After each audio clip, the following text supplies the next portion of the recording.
one.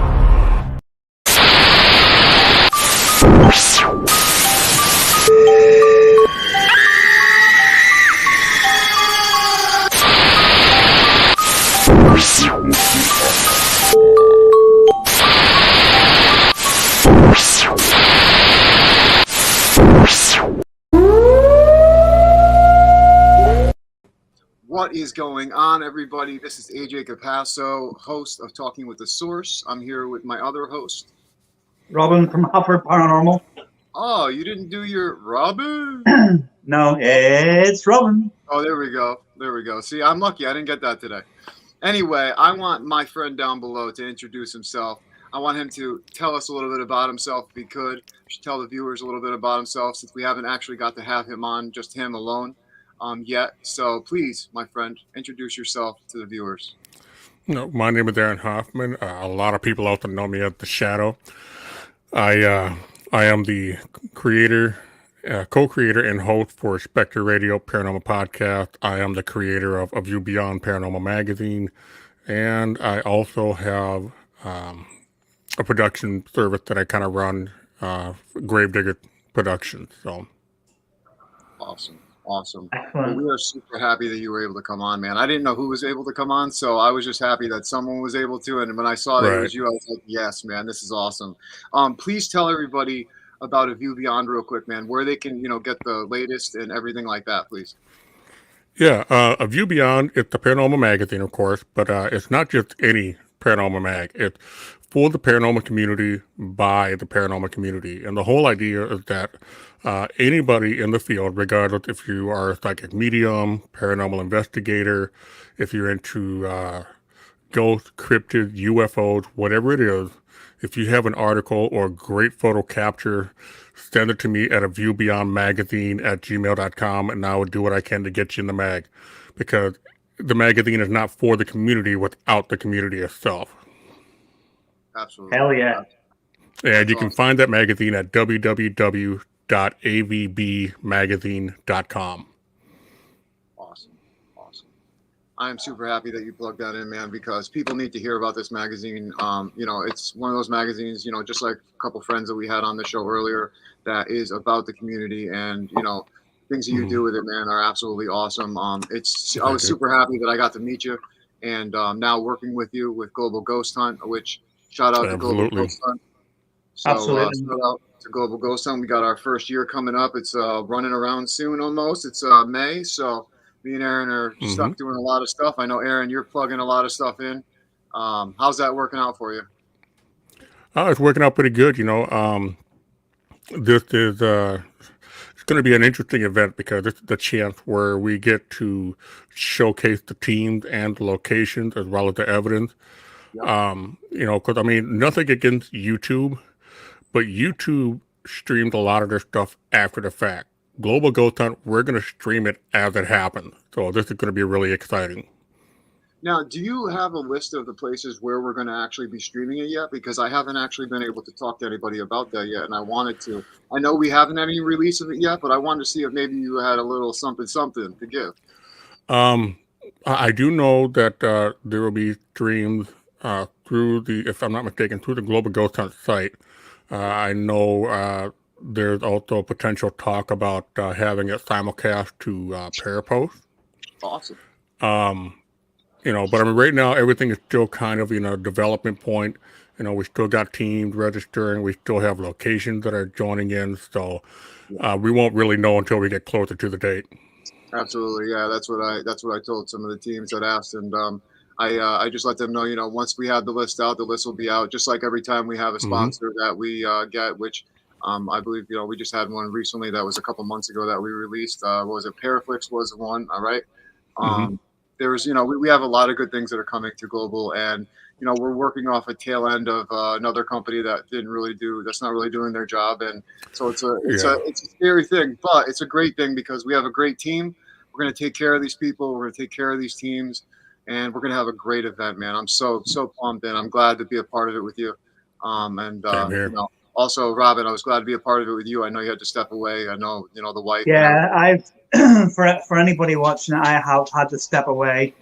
I didn't want to, but I've had to for the first one. Hopefully, I'll be back on board for October.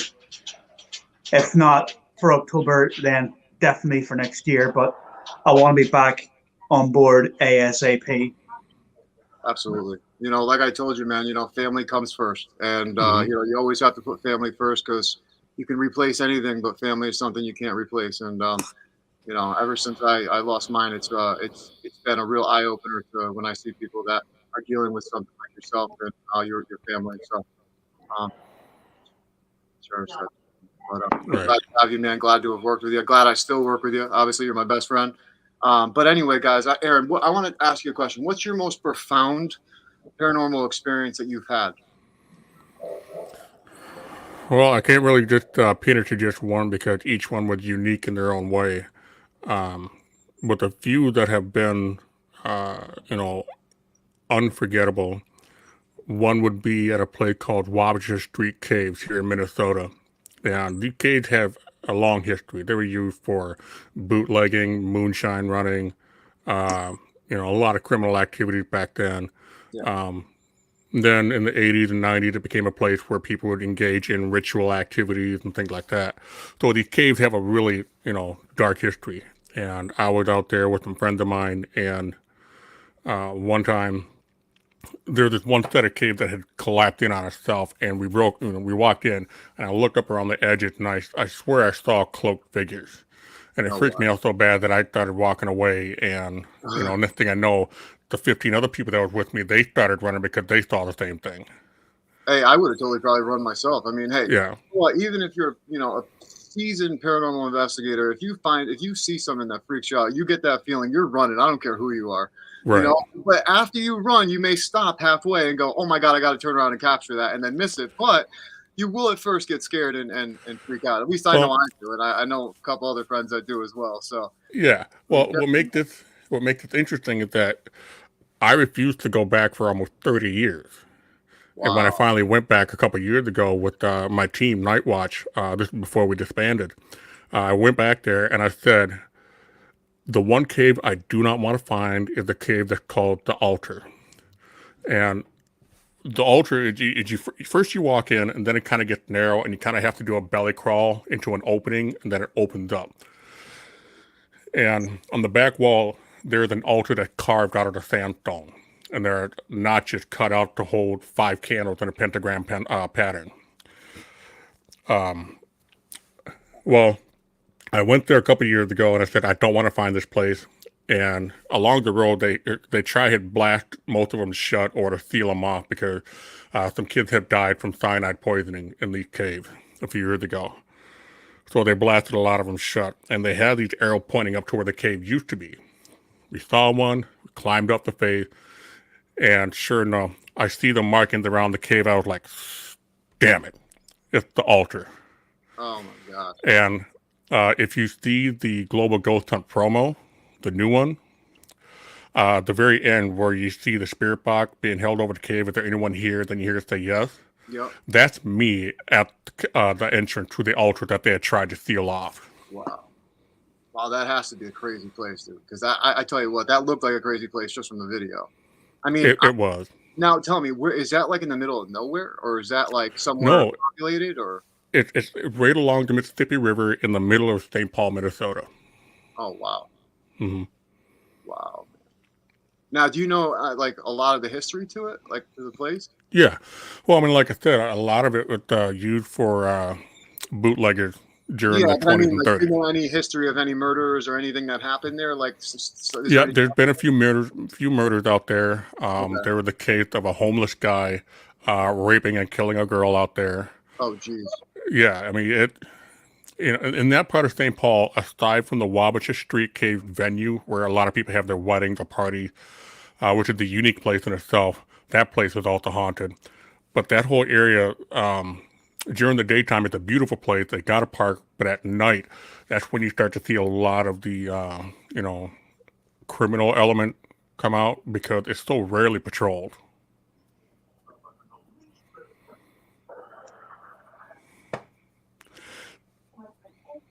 You're muted.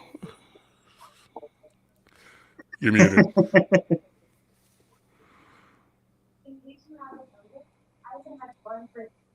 You're Still muted. can't hear him.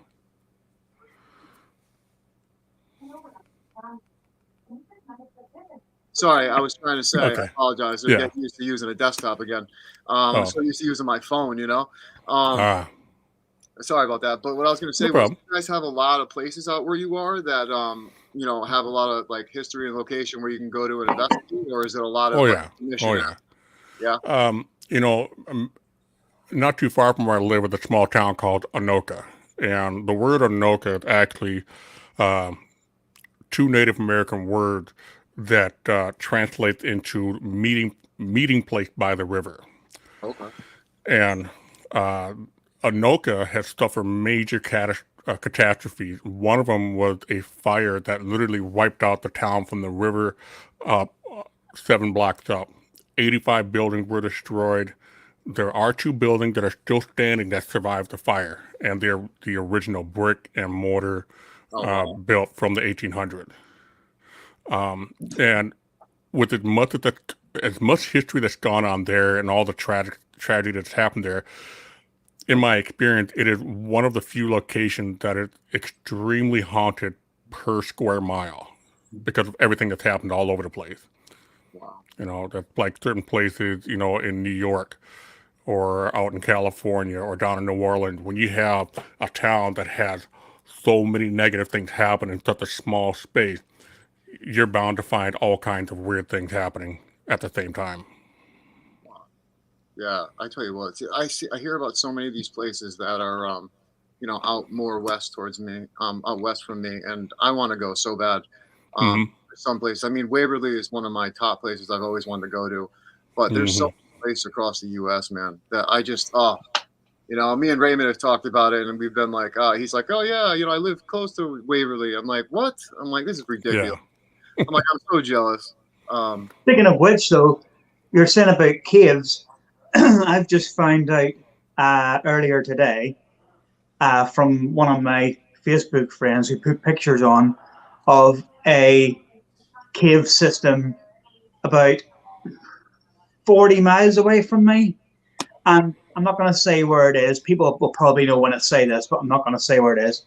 And these caves were used in the war for,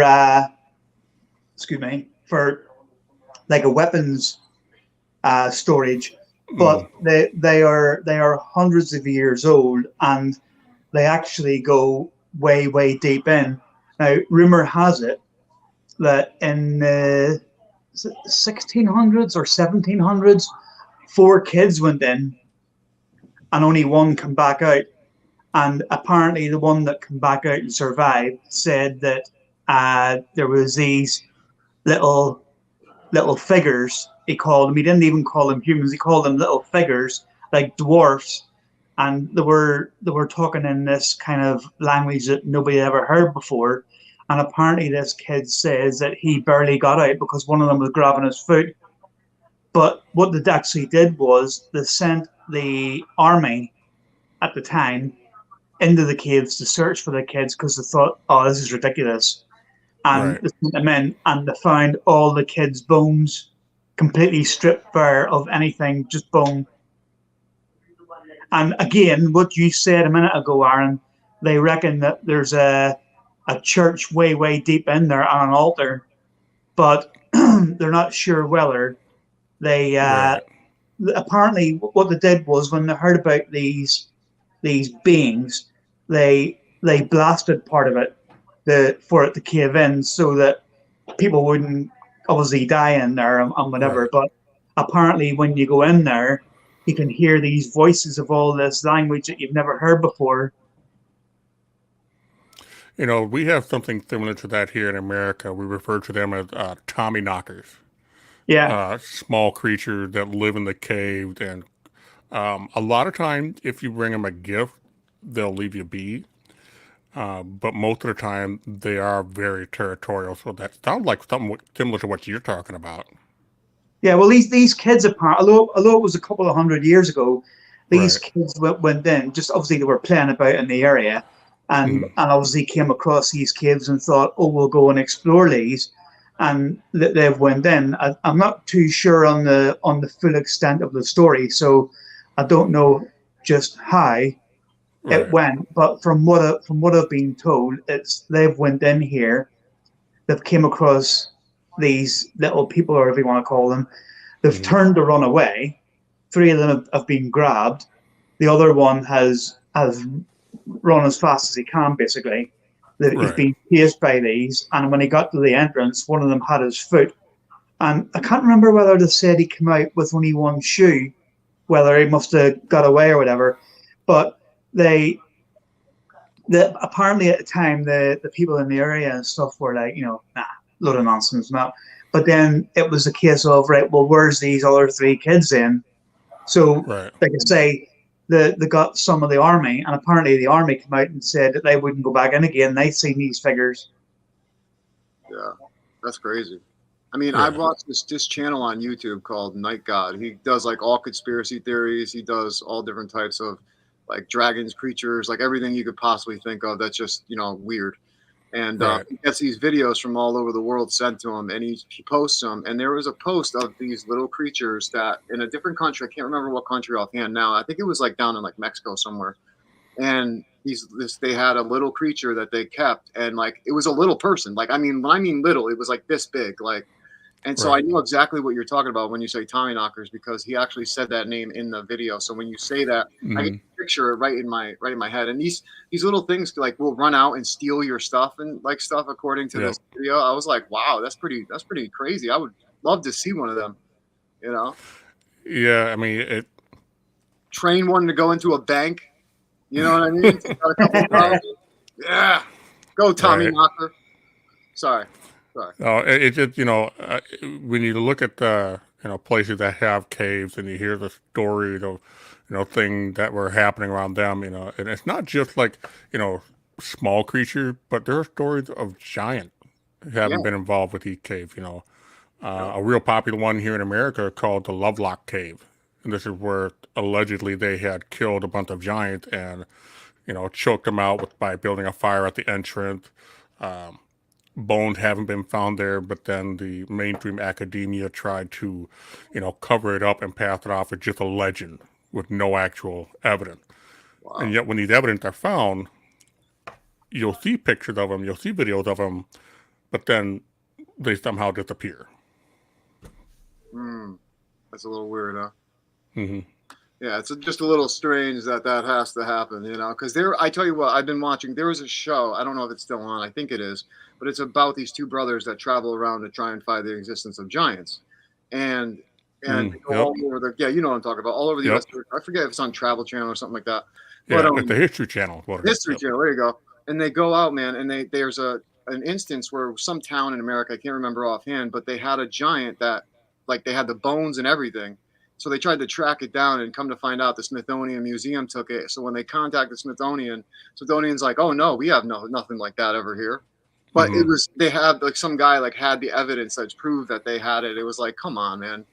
Yeah. Wow. Well, that's like some of the legend of the Grand Canyon sites that have been found. And it's actually written about in the Arizona papers at the time. A guy from the Smithsonian goes down there to investigate a claim of caves having been found that had evidence of Egyptian and Asian culture influence. He brings some stuff back, and then all of a sudden, years later, the Smithsonian's like, we never heard of this guy. He never worked for us. Yep. And everything that was taken out of the caves have just since then disappeared. It's crazy how that happens, man, on everything. It seems like everything amazing. I mean, even running all the way to humans to Nikola Tesla, like, you know what I'm saying? Like, it seems like governments and stuff like that just take, all this information and kind of hide it from us for whatever reason. I don't really know, but I don't know why, if they think it would be panic situation, like especially for like aliens, stuff like that. I mean, I could see that maybe, but when it comes to younger, like, little things, like not little, but you know what I mean, giant stuff like that. Why not? If it's our history, why not? Well, it's not only that though. But sorry, Aaron, go ahead. Oh, go ahead. No, it's not only that though. It's the fact that I think that the government make it worse, as far as aliens and giants, anything like that. The government try and say, nah, it doesn't exist. and the more evidence builds up, and then to me, that's frightening people more. You know, I mean, if there is alien life out there, which we all basically believe there is, and they are coming to visit, then just say, you know, look, they are out there. They will come in from time to time, but just carry on with normal life. I think the more they try to, for want of a better word, postpone the actual announcement, the more sort of intrigue and fear is building up in people. Well, you're saying you haven't got this, but yet here's a picture of a UFO. You know what I mean? You're saying that these don't exist, but what happened at Roswell? You know what I mean? And people are putting two and two together, and they're, you know, to me, that's going to cause more widespread panic when it eventually comes out than if they were just to come out 10, 20 years ago and say, right. Well, yeah. I in the current issue of A View Beyond, I actually was very fortunate to have somebody send me a story in actual images of report of a 1943 UFO incident that happened in England. And this report are actual Royal Air Force document that was recently released. And, you know, this is in 1943 that this happened. So, I know Roswell is pretty popularized because, you know, everybody's made movies about it. They've had tons, for years. Yeah. And it's not just in America. There are some scary cases that I've heard that come out of Russia. Some that's come out of the Pacific Ocean, the Gulf of Mexico. So it's interesting to see what will happen when, you know, that dam finally breaches and there's nothing that the government can do to cover it up. How about this? Okay, there was this video. There was this kid on YouTube. Okay, and he was driving, and one day on the mountainside, he was filming with his camera, and he looked up, and with the mountainside, you could see that there was, like, it looked like a giant standing on this mountain, far distance, and this figure was real huge. And he was filming with his camera. He, like, took his camera out, he was filming it. So he took the road up the mountain with another video, I guess, and a CIA officer stopped him and said, "You can't come up here, turn your car around, basically leave." Well, then he started to get followed. And in another video, he caught a guy outside of his house in a black Charger with one of the lights like a police person, blacked out, all that stuff. And he runs outside. And when he runs outside, the car peels off and takes away. Then out of nowhere, he just says, "Oh, yeah, I'm sorry. I faked everything." When he tries to go up to the mountain, and, like, out of nowhere after the mountain, he just says he faked everything. And all of a sudden, he's now on the missing persons report. Nobody knows where he is. Like, he's actually legit missing. Like, so it's like, did they, like, threaten him? And then he finally said, "Oh, this is fake." And then they just killed him anyway. You know what I mean? Like, did he keep pursuing it, you know? Well, you know, government secrets have always been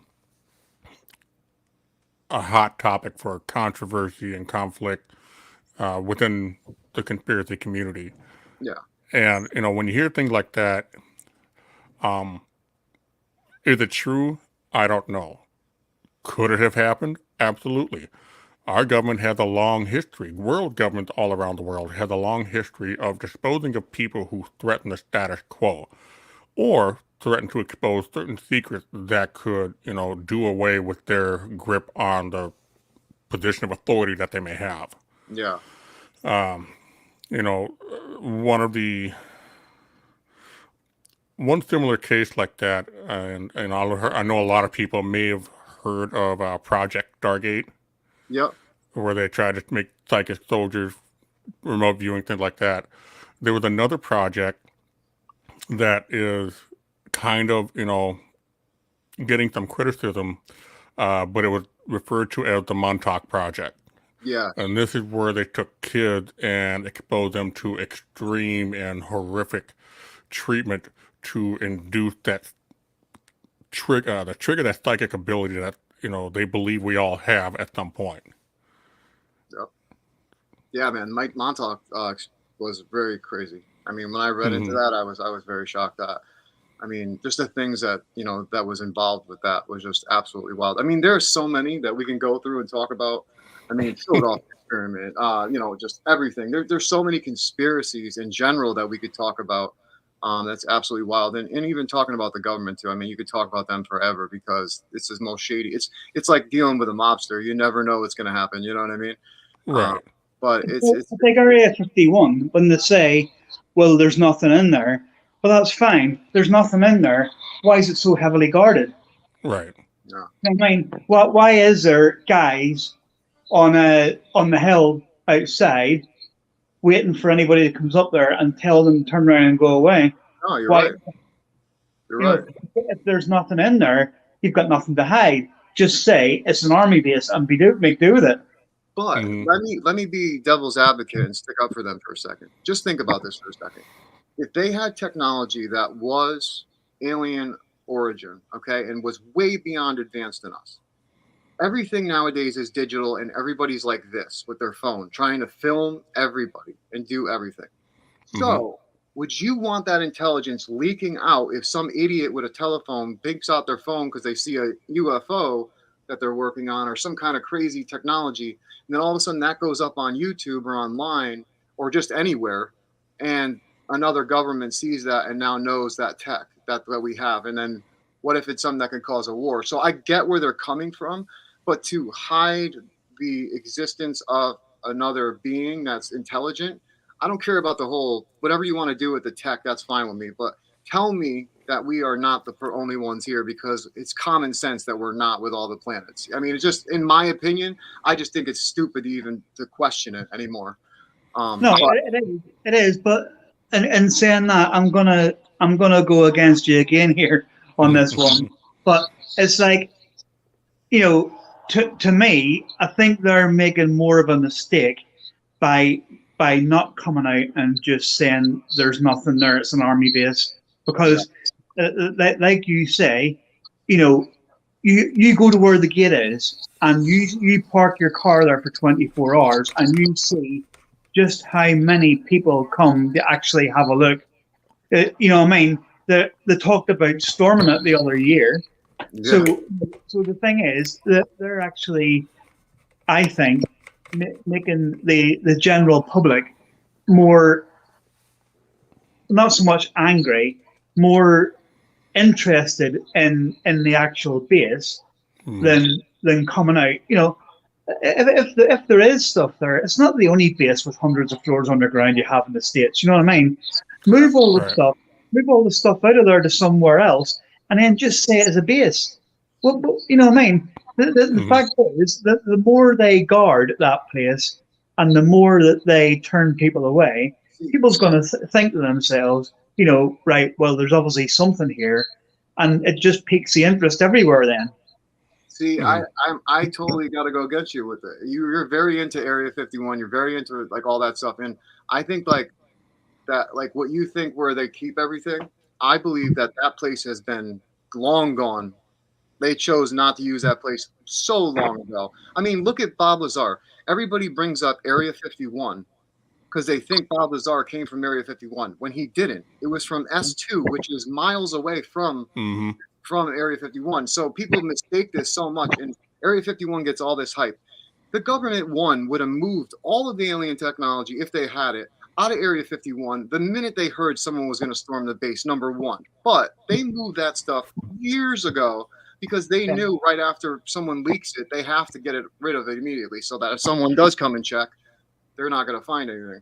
Exactly, but then that's what I'm saying. So if that's the case, then why are they still guarding it? Why are they still hiding? No, it's not. They have to guard it because it's a military base. Yeah, but they're still installment. They have to technically guard it because like no one's allowed on a military base unless you're military.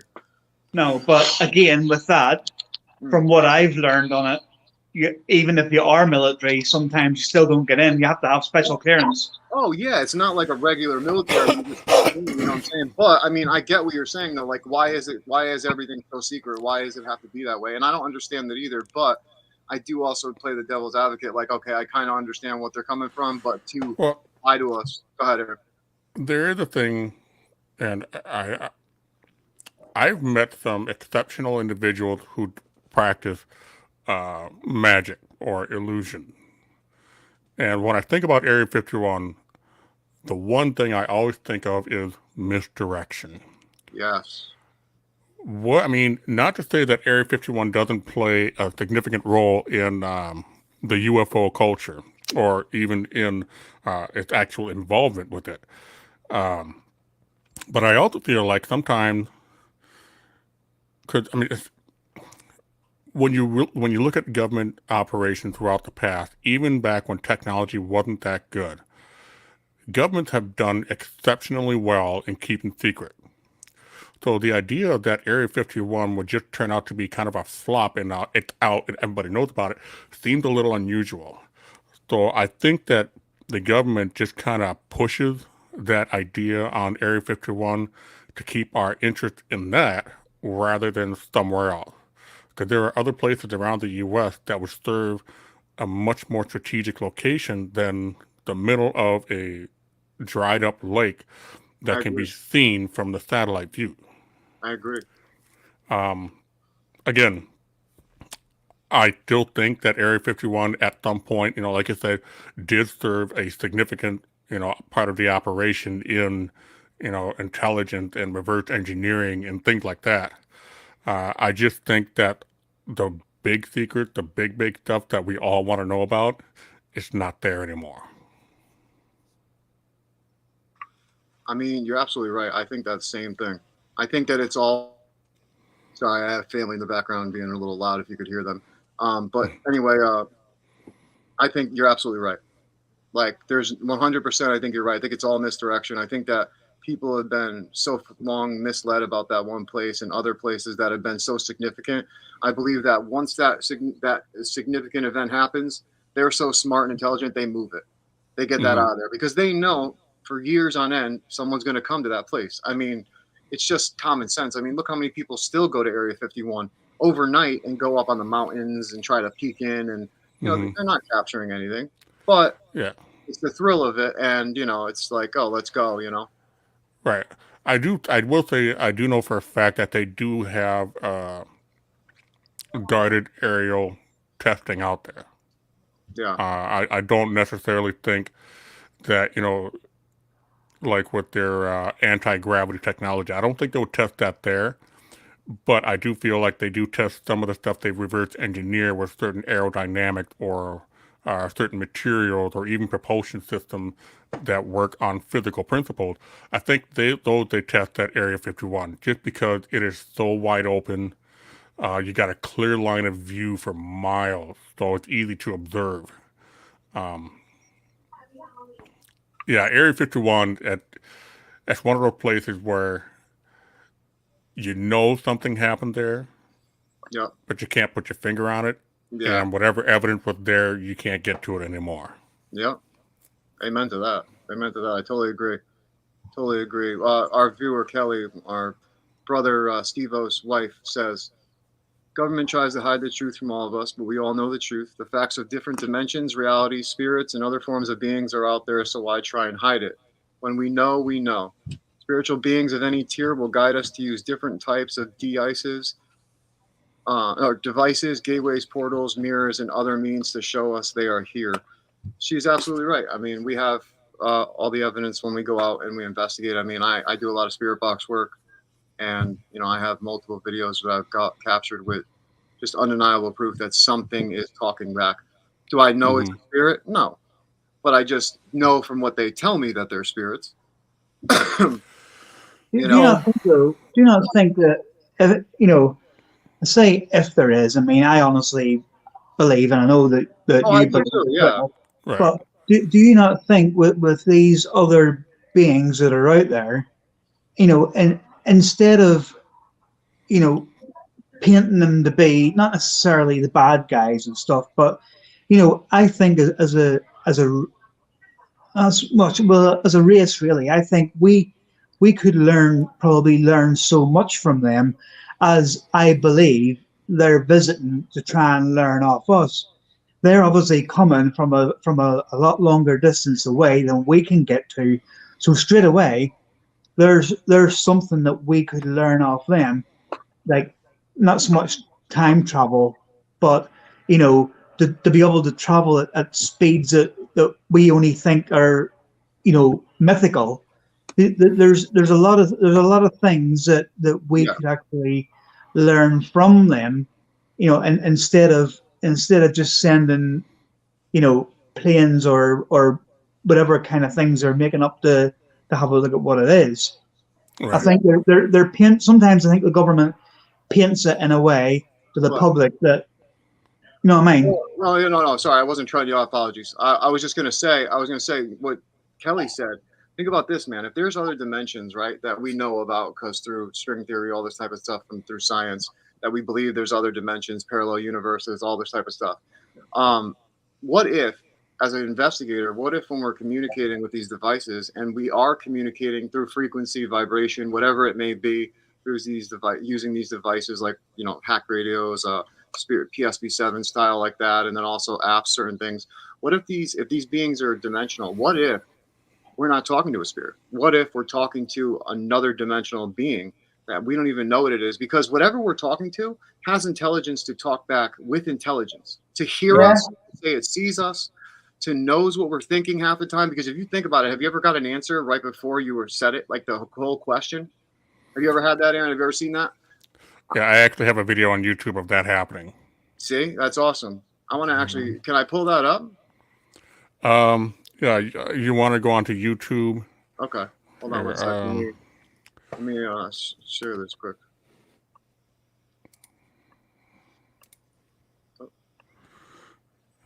Okay. I'm going to see if I can pull it up directly and send you the link so you don't have to search for it. Oh, hold on. Oh, no, it's going to make me leave the site if I try to, for some reason, present my thing. Yeah, I mean, you can, well, I can tell you exactly what it was. And, hold on.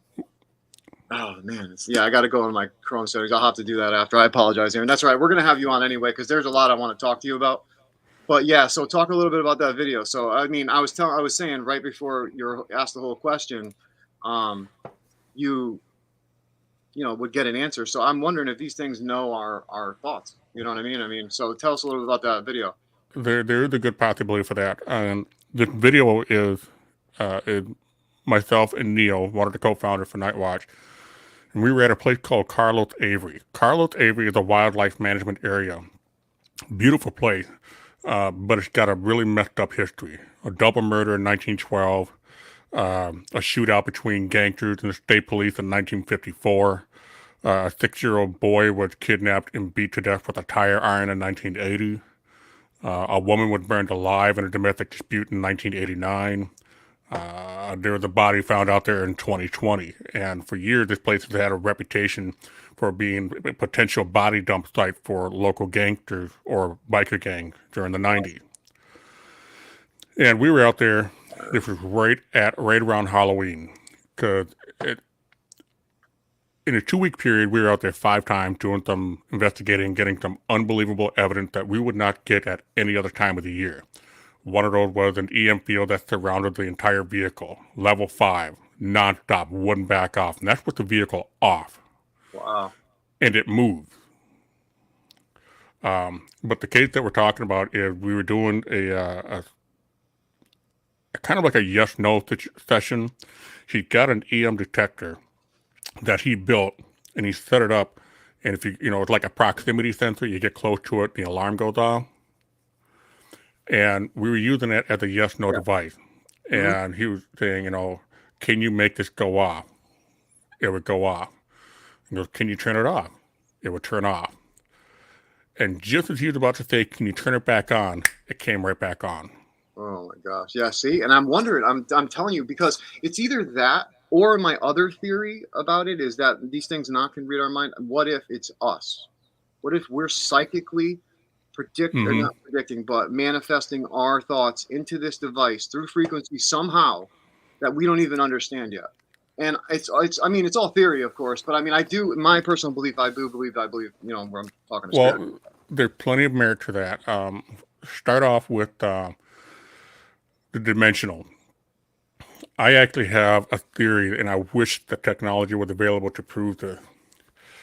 But, and this deals specifically with residual haunting. When you look at religion and physics, they all have a similar idea about different levels of existence, different dimension. And what if you have a timeline and they all flow in the same way, but there's something that happens so traumatic, so impactful, that it creates a pinch point. And what's happening is when you see these residual hauntings, you're seeing a light pass through like a CD skip, which would explain why it's always the same person doing the same thing at the same time in the same place. Now, so you're seeing something that happened on multiple levels. But here's the question. Now, you said residual. So are you saying that it's just residual energy that's left over, basically, that we're seeing a playback of this time and space, basically? Right. But not just in our reality, but in other realities. But as regular spirits, though, do you believe that they're also a pinch in time, or what's your theory on them? When it comes to intelligent spirits, I think those are actually one of two things. One is that they're actually the spirit of whoever that's left behind that's communicating with us in real time, or by maybe a slight time delay. Because we've all seen it happen. Sometimes they happen before we get the question out, or sometimes they'll answer the question much later. Yep. Or something that we've mentioned before, something that I've written an article about, the possibility of egregores or PK entities, things that are created by our own innate psychic abilities, something that we project.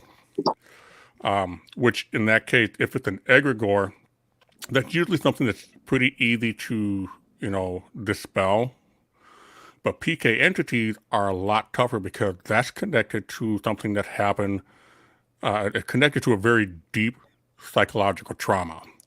And in order to get rid of that, you have to have that person, address whatever that trauma may be, come to terms with something in order to be able to break that PK entity's connection to the person. And as far as psychic ability is in all of that, I am convinced that we had a much deeper connection and awareness of that, and that as time went on between mainstream religion and ruling classes, they began to tell us that it's nonsense, and that centuries and centuries of being told that it's nonsense, that it's just hooey, or that it's all fake. We've managed to convince ourselves or trick ourselves into thinking that we don't have it, when in actuality we do. No, I completely agree with that, man. And I think that, a lot of thousands of years through religion and stuff has stopped us from finding out our true potential as well, expanding consciousness. And I think now is a big time in the world, in the whole world, where consciousness is raising. I don't know why I just feel that way, but I feel like a lot of people, and I'm not thinking that way because people are woke or whatever this whole crap movement thing is. I don't really talk about that, but I'm talking about woke as in your consciousness is being raised. And I believe that the whole earth is going through some kind of shift right now in that consciousness, because there's a lot of people that are waking up and seeing this side of things and actually starting to explore it more. I mean, look how many teams in the last 10 years have just started to boom. I mean, we went from 1,000 teams in maybe 2002 to like 20 million teams. So it's like, I'm so glad to see people getting into this. But all these different theories, and I mean, we can go on for hours about them because they're so fascinating. Like, I love what you said about the pinch in time, because that makes so much sense. Like, if we are on what Einstein and everybody always talked about, this time-space reality, and you make that, it's like making that pinch, and I can just totally understand what you're saying, like a CD skip. That was a great way to describe that. So I appreciate that. Thank you. I was just going to say there, if I can just touch on something. Sorry, I had to nip away a minute ago. I just want to go back to what we were talking about for one more question. But do you not think if there is, well, so I keep saying if there is, for these beings and different universes and different planets that house life and stuff, if they are able to make, things that we can't make, for instance, we should be using that to our advantage. And it may sound far out, but say, for instance, right, that they're telling us that global warming is destroying the Earth, right? Now, basically, in an ideal world, for want of a better word, we would then move to another planet, right? But we can't do that because we can't leave our solar system at the minute, and there's not yet. another planet. What? Not yet. Yeah, not yet. With but, the help of Space Force, we can do anything. Yeah, but no, what I'm saying, no, it might sound funny, but what I'm saying is, yeah. if these interdimensional beings can make things like, gateways and portals and stuff to transport them from where they are to us, should we not be using them to try and get one made from where we are to another planet? I know it's going to sound really far out, but another planet somewhere that will house life. If this planet's in danger of being totally destroyed. Well, a couple of things with that. One, and this is not a dig at the global warming position. We want to get that out right away. But one thing that we have to understand is that, our planet, along with the solar system, has always gone through some of these most violent and dynamic changes. So the global warming, while I think we have a hand in it, we're not responsible for it. It's not our fault. But when it comes to being able to reach out to other planets, I have to ask, are they really making those ships travel all that distance physically?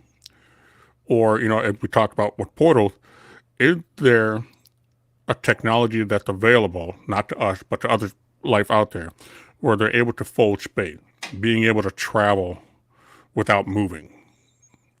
This would explain how some of these, if you ascribe to the alien theory, this would explain how so many of them are able to travel such massive distance in such a short amount of time. Because it would take us an entire lifetime, if not more, just to get from Earth to Pluto. Our life expectancy is not that good.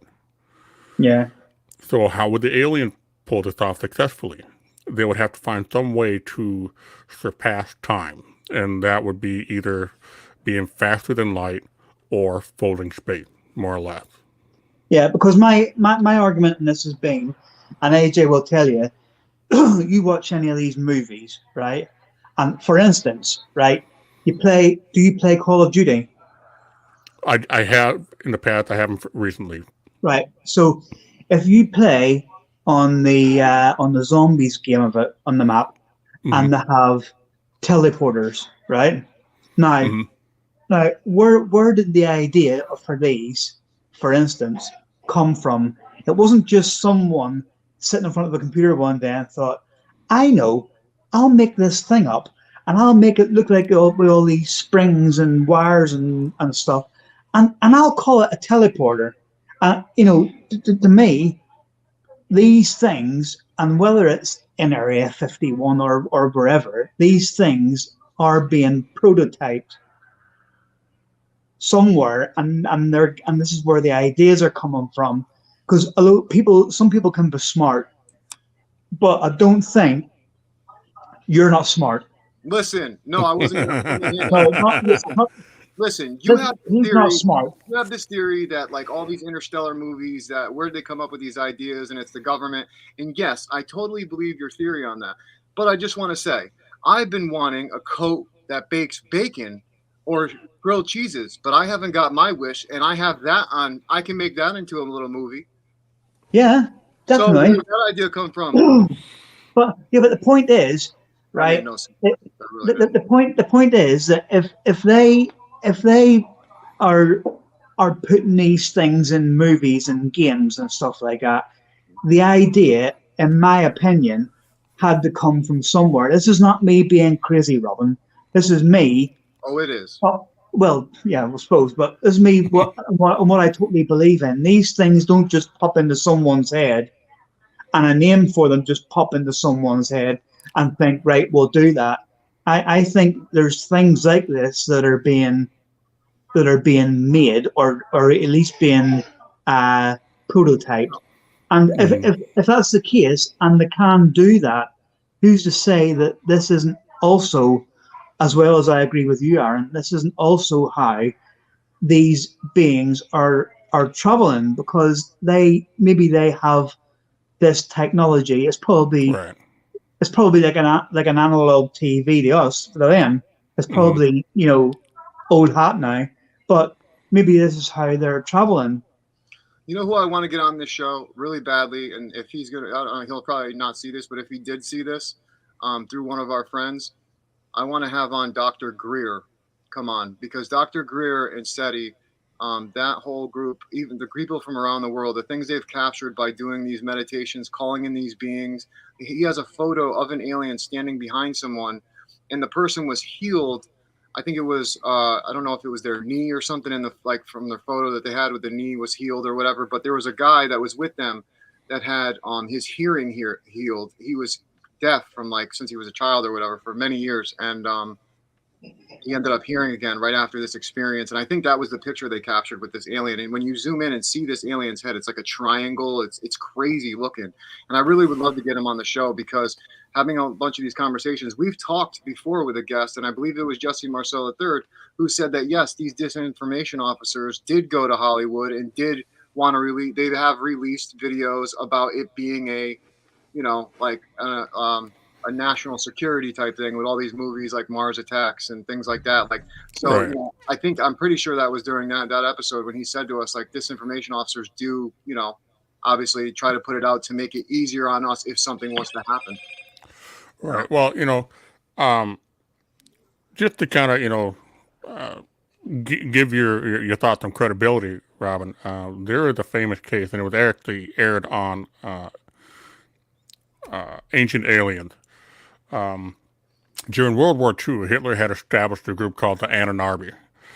This was an elite force, part of the military. They also had influences in the way politics played, but they were their core root was all in the supernatural, and they had several experiments going. One of them was known as Die Glocke, which translates to the bell.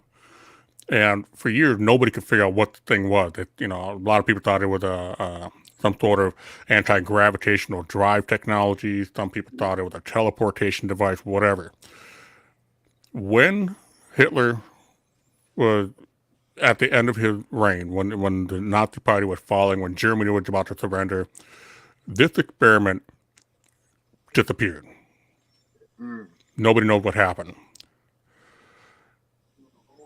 30-some years later, in 1950, there was a device or a machine that was caught flying around Kecksburg, Pennsylvania.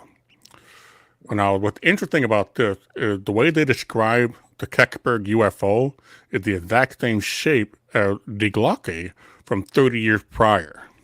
The theory is that when they realized that they were about to be caught, they tried to launch this program in a last-ditch effort to either make it a success or hide it, and something went wrong, and it snapped from 1930s Germany to 1950s USA.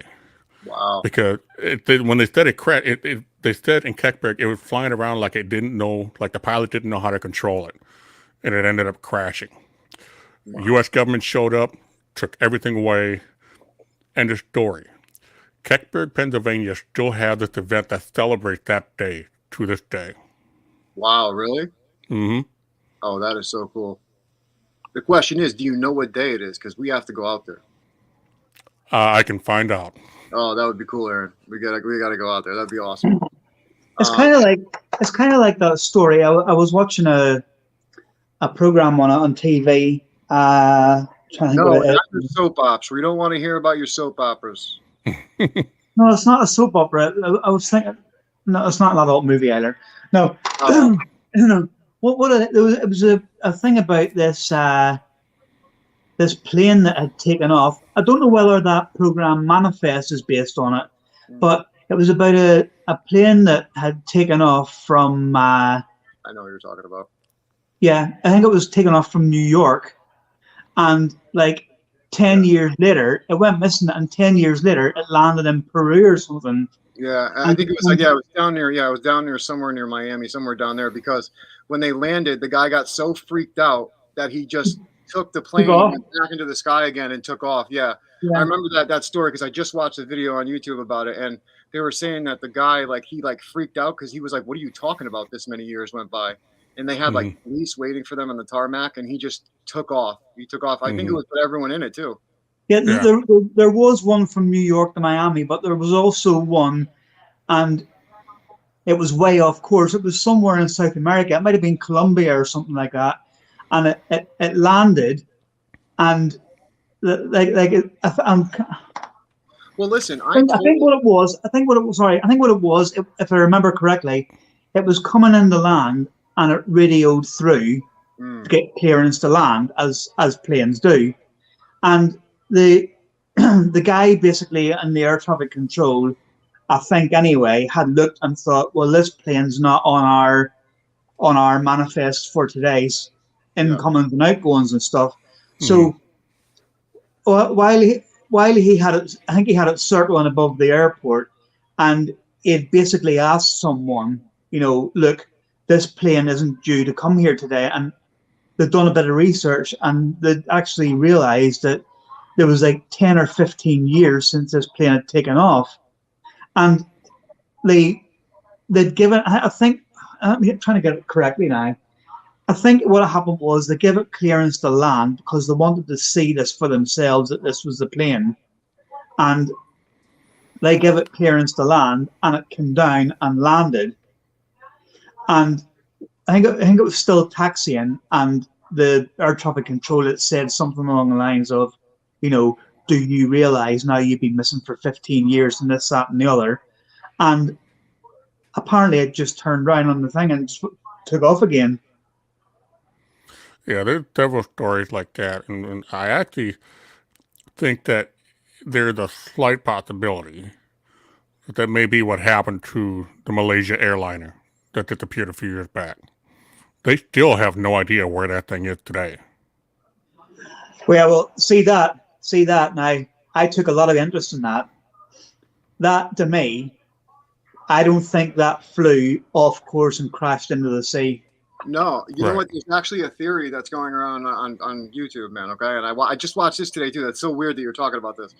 That they bait the air pilot that they thought was in. They thought the air pilot was in on this. Okay, and they landed the plane somewhere because where the plane went missing, they said that they ended up going south. When they went south, they parked on this. They parked on this airplane after they went missing off the radar because the air pilot was in on it, according to this theory.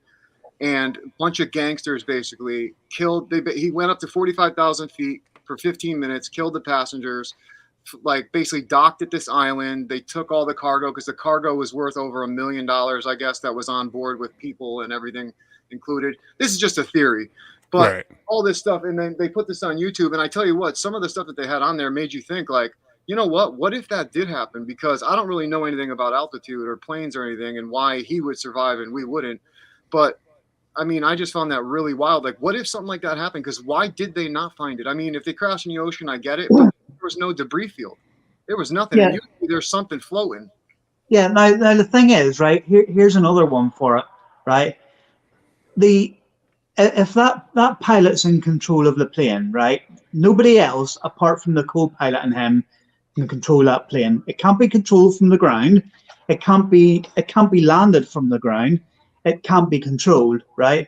So if that pilot was suicidal, as they say he is, and I'm not trying to upset anybody who's watching who might have relatives, or I'm not trying to upset anybody, but if that was the case and that pilot was suicidal and he was going to fly that plane south across the ocean until it ran out of fuel, why do you have to turn your transponder off? Would he not get, and no offense, I don't mean this to sound nasty, would he not get more of a thrill out of having all the air traffic controls in different areas, knowing where they are, knowing that there's nothing they can do?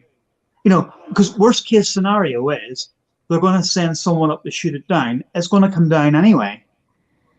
So the thing is, to me, the stuff that, all the things on it that were all turned off strategically, might I say, turned off one after another at certain minutes. To me, they were turned off and that plane was landed somewhere. Mhm. See, you know, that's why I'm saying, like, this theory that they were talking about, you know, this pilot, after it went off the radar, we went up to 45,000 feet, killed these passengers, and then came down, docked this plane because of the cargo that was worth inside of it, everything that was worth inside the plane, and they, you know, these monsters or whatever got rid of these bodies. And the weird part about it is these families called these phones for 5 days straight. Their phones were on, which doesn't make any sense, because if your phone crashed in the ocean, or if you crashed on land, even say on land, your phone may survive, just say. But in ocean, your phone's not going to survive. I mean, maybe if you have an Apple and it's at the bottom of the sea, I don't know if you still get service. If you do, hell yeah, Verizon or AT&T. But I mean, you know, I highly doubt you're gonna. You know what I mean? Especially with an impact that heavy. Yeah. Well, there's that. There are just so many variables to that case that, you know, this is going to be one of those mysteries like Flight 19, Yeah. the Britannia. But do you not think with the technology these days, there's no reason why they shouldn't be able to find that? No, there isn't. And this guy that found on that Reunion Island off Africa, this guy that found the piece that was supposedly off the wing with the same serial numbers, who's not to say that if this plane was commandeered and landed somewhere, certain parts were taken off it, thrown into the ocean, let them wash up somewhere. That. Yeah. Well, I mean, it you know, it's a good way to mislead people, mislead investigators. It's a debris field. If that goes into the ocean, even if most of it sinks to the bottom, there's bound to be a debris field. There must be. Now, as far as the idea of having the technology to find answers, for as pretty and fun as our gadgets are, I am not convinced that we are anywhere near the level that we need to be able to, you know, put a stamp at a definite yes or no on certain situation. A good example of that would be our technology in interpreting ancient data. I mean, we have this notion that ancient Egypt or ancient Sumer is the beginning of civilization, and that's been widely accepted by mainstream academia. The problem is there is now growing evidence that there was civilization that predate that by as much as 10,000 years. Wow. So, and the reason we don't have evidence of that is you got to think about the comet impact, or the series of comet impacts that wiped out 60% of the megafauna that they found in Greenland, the glaciers. Nothing survived the weight of a glacier. So if there was any civilization that ended up being bowled over by a glacier, of course we're not going to find evidence. Of course we're not going to see human remains or ruins. Same thing with massive flooding. If anybody would, if you talk to anybody that's ever survived a tsunami, they'll tell you just how devastating a tsunami is. And a tsunami is a puddle ripple compared to some of the flooding that has taken place in history. So with everything, when people say, don't you think we have the technology?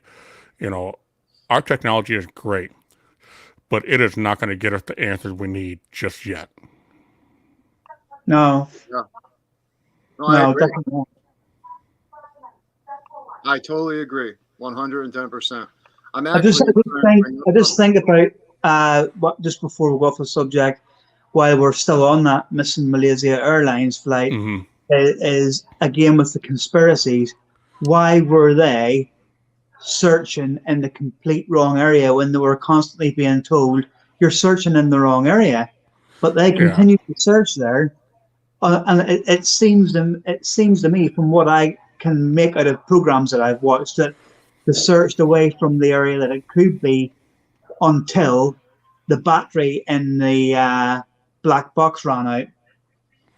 Yeah, that whole situation, along with Roswell, and with anything that we encounter that, you know, are always trying to be discredited or disproved, it's the same thing mainstream media does. It comes down to one thing: sell the story. Yep. Even if it's fake, sell it. And that's basically what we have here with the Malaysia case.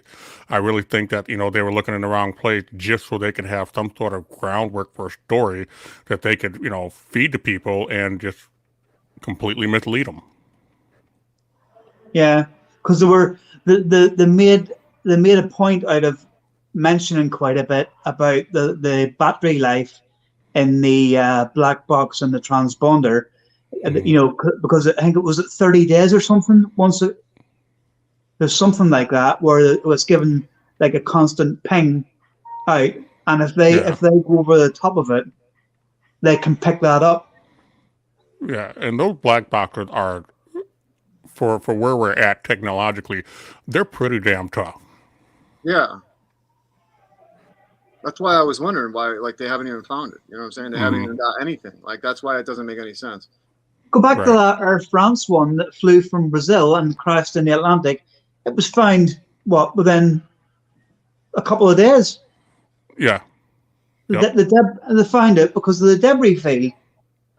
And that was a large debris field to cover. Yeah. So, I mean, you can't tell me that thing went into the water and didn't leave one trace. Right.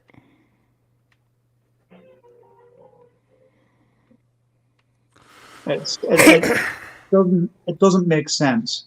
No. I don't know if you actually know or not, Aaron, but there's another quick case I'll say to you about the professional footballer that was flying from France to Cardiff in Wales. Did you hear about that one? No.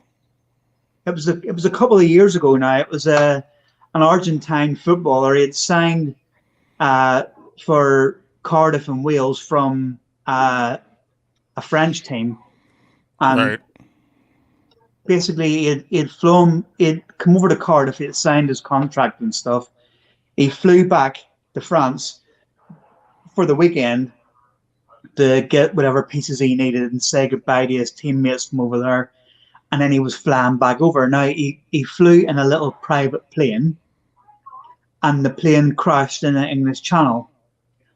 His body was found inside the plane. The pilot's body wasn't there, and he still hasn't been found. And not only that, but apparently the pilot A wasn't allowed to fly any passengers and take money, which he did. Apparently he wasn't allowed to fly at night because he was colorblind, and it was flying at night. There was a lot of things that basically this guy should not have been flying this plane, and it's I don't know, it's a hard one, but they found the wreckage of the plane within I think it was a week or 2 weeks. They dove down. They got the footballer's body out of the plane. The pilot. Yeah, a lot of times when you hear the cases of, you know, a key person being missing, you know, most of the time it's just, you know, a fluke, you know, that they fell out and was washed away or whatever. But then you have those rare cases where it's like the locked room mystery. How did the dead body end up inside of a locked room and he didn't commit suicide? You know, so you see those cases a lot with aeronautical instances. That flight being one of them. Malaysia flight 19. There was another flight that happened in Alaska. A senator disappeared. Now, the prevailing theory is that he crashed. But again, no hit on the black box, no wreckage, nothing. You know, and it's not just with planes. You get that with boats. The number of boats that disappear in key locations around the world, not just the Bermuda Triangle, but in key locations around the world, should be enough to make all of us, whether we're paranormal investigators, scientists, government officials, it should make us all take a closer look at what's happening out there. And that's one of the reasons why, you know, with this magazine, I really want to try to get all of us coming together and put our theories together. And if we end up talking with a loud enough voice, somebody somewhere is going to be like, okay, let's take a look and validate everything we believe in. Even if it turns out that we're all wrong and it was something else, at least we know because we took the time to look at it. Exactly. It's like you say with all these boats that go missing, yet they can send a submarine down 2.5 miles underwater and find a Titanic. But they can't find these boats that sank in water that was nowhere near as deep. Mm-hmm. Absolutely. Sorry, I agree with what you're saying, Aaron. Like, we should definitely, have everyone on like from that comes on your, magazine. All those theories, man, can definitely make a difference. And I really do believe that one day we're gonna have the science community look at this whole field and realize that, you know what, there was something to this, whether it's energy, whether it's spirits, dimensional beings, whatever it may be.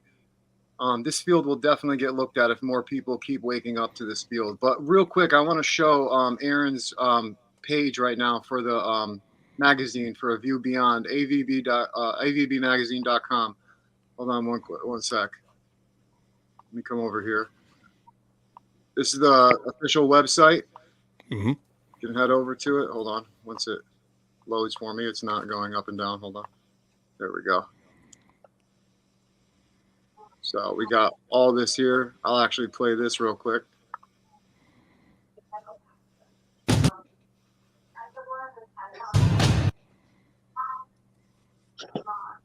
Oh, sorry. Oh, sorry. Freezing on us.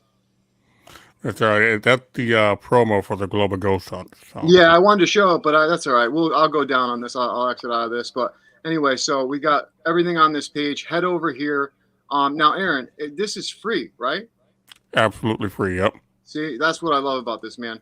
This magazine right here is absolutely free. Go there, go to check it out. It's right in below in our ticker. It's www.avbmagazine.com. Correct, Aaron? Yep. Awesome. So go there, help us make a difference. If you're a paranormal researcher, please get involved. Send Aaron some messages. Aaron, how can they get a hold of you if they want to get on the magazine? Yeah, you can stop by A View Beyond the group on Facebook. You can reach out to me there, or you can send me your information at aviewbeyondmagazine@gmail.com. Thank you so much, brother. I appreciate that. And custom screen printing, I appreciate your support. We all do. Thank you so much for joining us, and thank you so much for the thumbs up and the share out. I truly appreciate that. So thank you very much. Mm-hmm. We thank all of our viewers that are watching. I just wanted to say thank you, Aaron, for coming on with us, man. Yes, absolutely. Right now, I gotta actually a lot of fun. Ready. But yeah, man, no, come on with us again, man, please. For sure. But we're gonna have Aaron on because we want to talk about A View Beyond more. So we're gonna have him on specially as a guest. But I want him to come on, talk more with us. So you better come on, brother. I'm gonna have to hound you. I'm easy to find. Good. Also, as well, AJ, I want to say on here, you sort of touched on it the other day, but it gave me an idea. If there's anybody that's watching this or watching it who knows someone who's into their conspiracies or who knows a lot about this kind of stuff, and you want to come on, drop one of us a message. Yeah, you can go to talkingwiththesource@gmail.com. That's talkingwiththesource@gmail.com, and reach out to us if you're a paranormal researcher or just into conspiracies, have paranormal experiences, anything. Reach out to us. We'd love to have you on the show. Also, I think what it is, actually, I said that wrong. If anybody is... he's slow, people. He's slow. Don't worry. I am. Go ahead. If anybody can relate to anything that we talk about, is that a better way to put it? If anybody can relate to what the topics that we're talking about in more detail, or have more detail about topics like that, come on. Yeah, please, absolutely, 110%, and anything, a medium, anybody, UFOologist, anybody, it doesn't matter. Please come on. We like all researchers. We love to bring everybody in. We call this a family. So we have like our brother Aaron here. We've had Nando on, who's our brother. Brian, who's from Hunophobia, who's been on, who's like a brother. I mean, we just and brother Mark, who's watching. Yes, brother Mark too, who's watching, brother, which he's going to be, coming back on soon because we have a lot to talk about musically. But good stuff. Decadence. I want to talk real quick though before we go about a giveaway that we're doing. There's going to be a giveaway that we're going to do. It's going to be two things. It's going to be some sticker giveaway, and we're going to do another giveaway that's going to be. It's all going to be in one. But the winner of the stickers is also going to win a guest spot to come on and be a co-host with us on a show of their choice. So we just want to get our viewers involved as much as we can, and keep you guys, enjoying the podcast and keep you guys interested. So, like I said, feel free to get involved in the comments. Always, we always want to hear what you got to say. We always want to answer your questions. Also for our guests, same thing. But thank you guys so much for watching. What happens if say Mark wins the draw and wins the slot on the podcast with Enlightened Souls Paranormal? He's got to introduce himself.